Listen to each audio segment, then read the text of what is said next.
Hello, good morning guys. Ayan. Buhay Healthcare Aid. Ayan.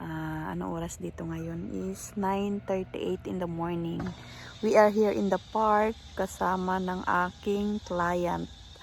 So, ang ginagawa po ng routine namin ng aking client is in the morning.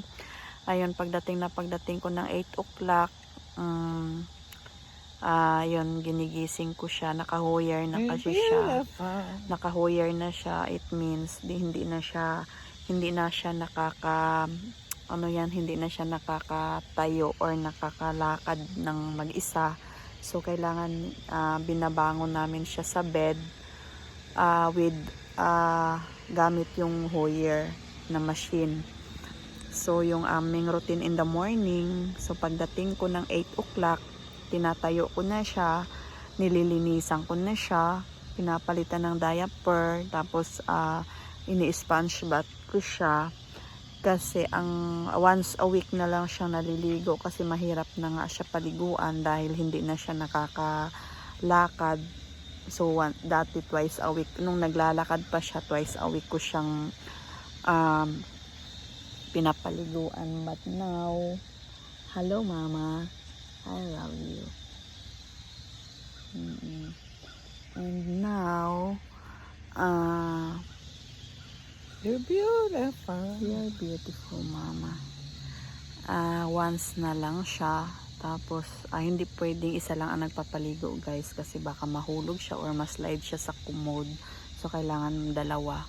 So, ngayon ang ginagawa namin, yung night duty, mag-extend siya ng 1 hour para tutulungan niya ako magpaligo. So, yun yung routine namin. So, every Tuesday yung kanyang paligo. And then, yun nga, after pagdating ko ng 8 o'clock, ang ginagawa ko ay ayun, lilinisin siya, i-sponge bath siya para, yun nga, mabango. Siyempre, ayoko naman ng mabaho dahil ikaw nag-aalaga, yung pasyente mo mabaho. Naman, pangit naman tingnan. Tapos, and then after niya siya bihisan, ayun, binibigyan ko siya ng breakfast. Tsaka yung breakfast medicine niya, or minsan yung night duty, binibigay na ng night duty yun. Pinapakain na niya sa bed or doon na niya pinapakain kasi hinihintay niya pa ang day duty na yun, na ibabangon siya kasi masyado pang maaga. So minsan pinapakain niya sa bed, depende yun kung siya ay nagugutom yun. And then tapos kumain yan, naka-wheelchair siya guys, naka-wheelchair, nandito sa tabi ko. Pagkatapos siyang kumain, ayun, maaga pa, mga 9:15 kasi maganda yung araw, no, summer dito. So nailalabas ko siya, naglalakad kami, tas para hindi lang siya laging nasa room kasi di ba pagka yung mga matatanda, pagka laging nasa loob lang siya, laging nakahiga, syempre nagkakaroon ng nagkakaano sila, yung madali silang, yun nga, na de-deteriorate. So, ibig sabihin yun, yung manghihina sila lalo, mawawalan na sila ng ganang mabuhay, yung ganun. So, kailangan ilalakad mo siya, ipapasyal. Dati nung naglalakad pa siya, pumupunta kami ng mall, nagko-coffee kami sa mall. So ngayon na hindi na siya nakakalakad, naka-wheelchair, iniikot na lang namin dito sa dito sa street. Tapos ito, nagpa-park kami.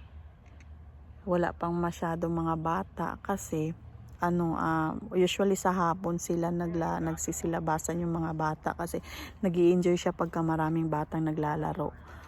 Tas ayun, yun yung routine namin. Siguro mga 1 hour, 30 minutes to 1 hour siguro, depende sa mood niya kasi minsan nagrereklamo siya na masakit na yung puwet niya siguro sa kakaupo sa wheelchair.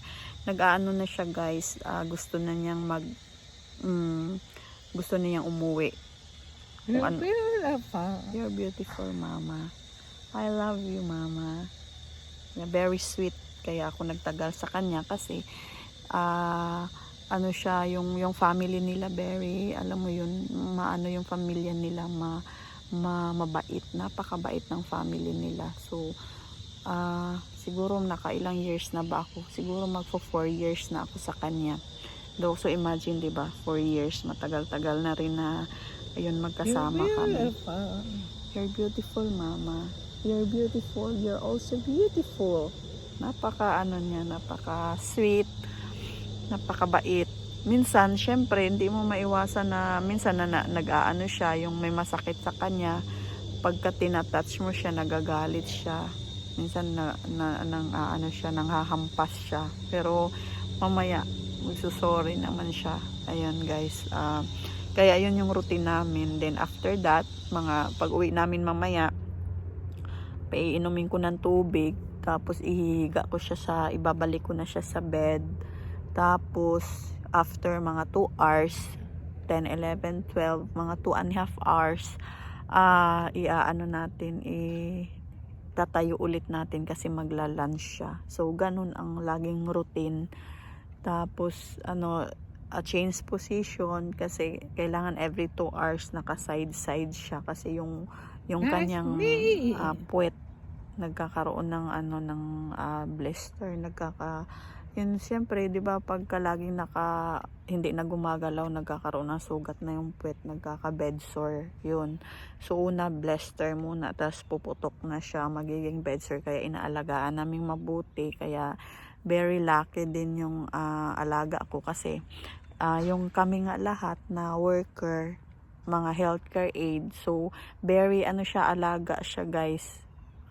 Talagang napakaswerte siya sa amin kasi halos lahat kami talagang siya, inaalagaan siya ng maayos. Ayun guys. Thank you for watching. Don't forget to subscribe, like, and then watch the video. Yan, ninyo para alam nyo po yung buhay ng healthcare aid.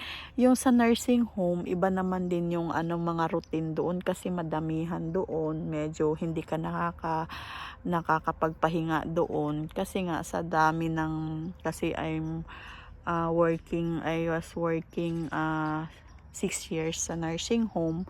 So naiko-compare ko yung trabaho ng nursing home at saka ganitong one by one na pumupunta ka sa bahay, doon ka mag-aalaga, or sa mga assisted living. Meron din ako dating assisted living na client. Napakagaan din kasi napakagaan din kasi tawag nito, yung isa lang ang alaga mo. Ayun, bye. Kasi uuwi na kami maya-maya.